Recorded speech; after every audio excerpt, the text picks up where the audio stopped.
In this lessons episode, we challenge the modern skepticism surrounding formal education and its true value. Learn why attending the best school you can is an investment that pays lifelong dividends. Discover how fear-driven narratives distort perceptions of college costs and debt. Understand how critical thinking, not just credentials, is the real power of education in an increasingly polarized world.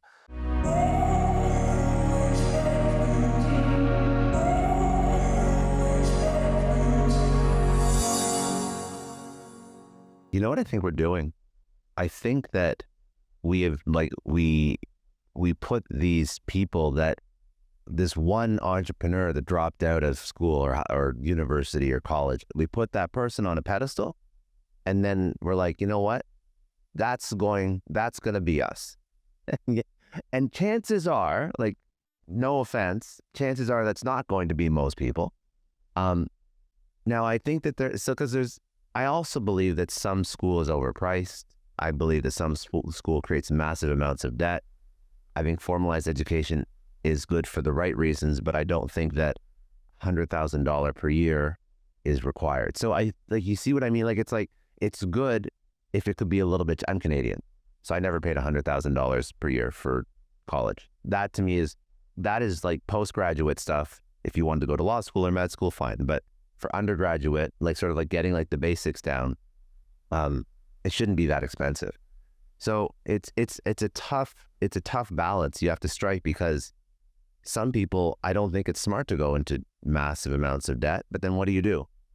Because are they going to respect a degree from like a second-rate college that isn't 100,000? I have no idea. I'm not American, so I've never played this game or this system before.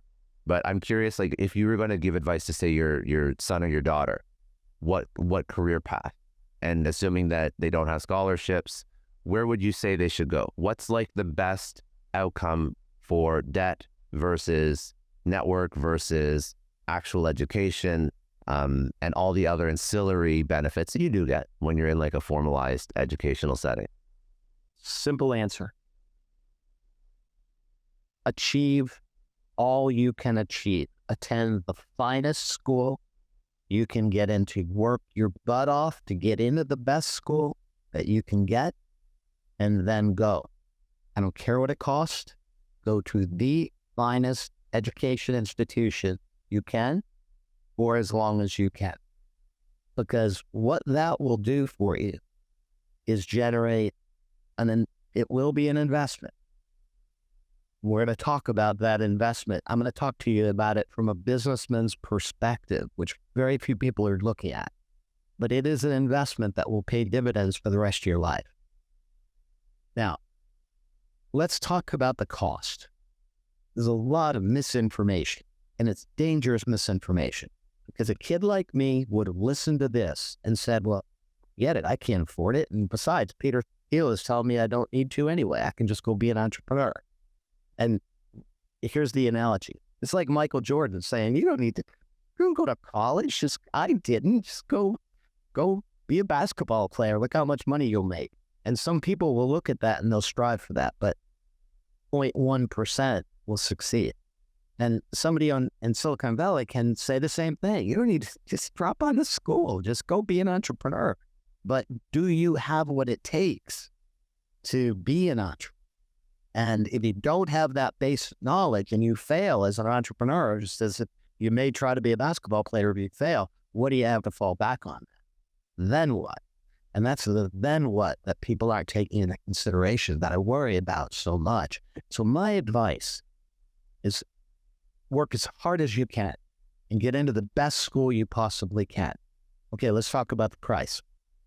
I'm going to give you some math. I just read an article in Forbes, and they talked about the exorbitant price of college education today. It's just grown crazy with inflation. Yeah. Wow. In $1980, and they use this example, in 1980, it only cost $10,000, room, board, and tuition. Just do the math. Get on your iPhone and run, what is $10,000 in 2023. It's just straight value of the dollar. It's $60,000. Okay, wait, that's what college costs today. So You're telling me it's not any more expensive than it was in 1980? Yeah. What do we, remember when I talked about fear? And people are scaring people to death. They're throwing all this. 100%, because I'm not even American, and I hear enough of this about college debt and tuition for me to have an opinion about it, even though I never went through the system, which actually, when you say it out loud, it kind of sounds a little bit nuts, but you get the secondhand information. Exactly. And it is, somebody is afraid of something and they're stirring up all this stuff. Maybe somebody had a lot of debt and they're mad about it. And they don't have a good job. And I'm not saying that doesn't happen. It's not, everybody isn't cut out for school. Not everybody who takes on that debt will be able to pay for it. But here's the way I look at it as an investment. You don't buy a business. As an entrepreneur, you would never, ever buy a business based on today's dollars. What we do as business people is we have an opportunity. Here's a company. I'm going to buy, instead of $10,000, I'm going to spend $10 million and buy this business, right? What is the first thing we do? We run a net present value of future income streams that will come from that business. So we discount it back to today's dollars. So why don't we do that when we look at a college education? No. Is it just fear? I don't know why we don't do that. I don't know. I've never heard that analogy before, but it's very correct. It's a business decision. It's a personal investment that you're making in yourself. You're turning yourself into a corporation, if you will, that will have earning streams into the future at future dollar values, not at today. So somebody looks at it and they say, I can't pay $80,000 a year. I'm going to get out of that. I'm only going to make $50,000 a year. Well, yeah, but that $50,000 in today's dollars 20 years from now will be $250,000 a year because you had that college education. So it's like buying a business. It's no different. We would never buy a business, any business, if we measured the value the way we measure the value of a college education. That's so interesting, but it's very correct. It's very like that. It's very correct. It's simple, but you have to simplify. You have to get correct. Yeah, no, I'm just now you got me thinking now. I never thought about it that way. Yeah. Because all you hear are these conversations about like student loan forgiveness. And when you hear so many conversations about student loan forgiveness, then you start to think, well, wow, that must be like a serious issue. Like that must seriously be impacting people because that's all I keep hearing about. So if there's such coverage, fear, news coverage equals fear in most circumstances. If there's such coverage about this, and that must be something that's really weighing heavily on the recently graduated, U.S. student, American student. But I guess, yeah, that's a very smart way to think about it. You're just weighed heavily on me. I thought I'm never going to step back, man. But I had confidence that if I keep learning and I keep excelling in my job, I'm going to keep getting raises over time. And that went away. It was shocking. At ultimately, what an investment that was. What a good investment. Now, I was arguably probably an outlier in that I leveraged my degree into much greater opportunity, leading to Fortune 500 companies. So in some ways, I'm as much an outlier as an outlier in that vertical. Yeah. But I mean, okay, so let's be candid. You didn't need the salary of CEO of Fortune 500 to pay off the debt. It's not like that's when you paid it off when you were making that much money. Like you can pay it off at a much earlier stage too, right? Like, so I don't want somebody to think like, well, I'm not going to be CEO. Like, that's not the point we're having. It's not that. What are some other things that you think we have to unlearn about education? Oh, there's so much to unlearn in today's narrative because there's so much bashing of education. I know there's a lot of noise now about what teachers are teaching, what schools are doing. Again, I encourage everyone to separate the fear factor because some of this is motivated by fear. I may not like the teachers union, so I'm going to bash the teachers union. I may not like what's being taught, so I'm going to bash the teachers for teaching the wrong things. At the end of the day, I do a lot of work with public school systems. I do a lot of work with post-secondary schools. I sit on the board of 2 colleges. These are some of the most conservative people I know that sit on these boards.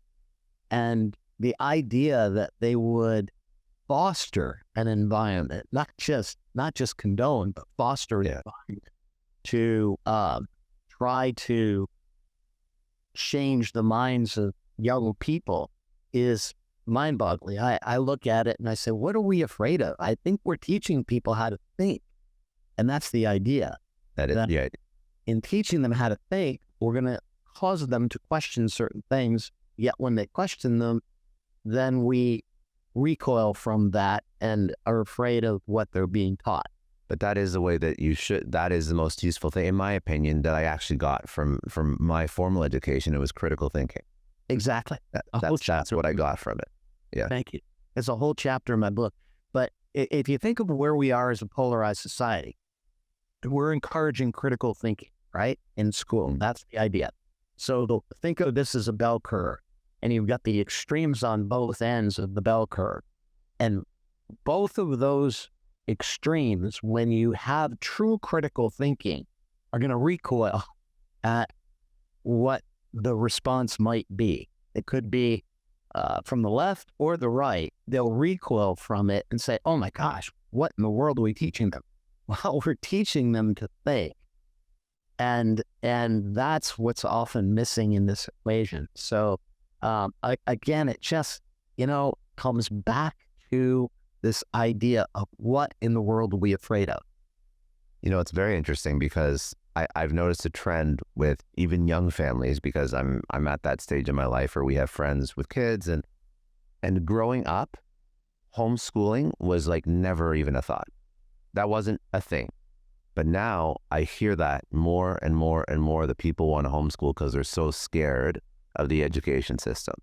And when I was a kid, my mom would look at me like I had 3 heads if I said I want to be homeschooled. Like, she'd be like, what are you talking about? Like, shut up and get on the bus. Go. Exactly. So it's definitely, I understand where you're coming from. I understand why you want to sort of fight back and why you focus on education now, because you see a world filled with fear. It's filled with fear.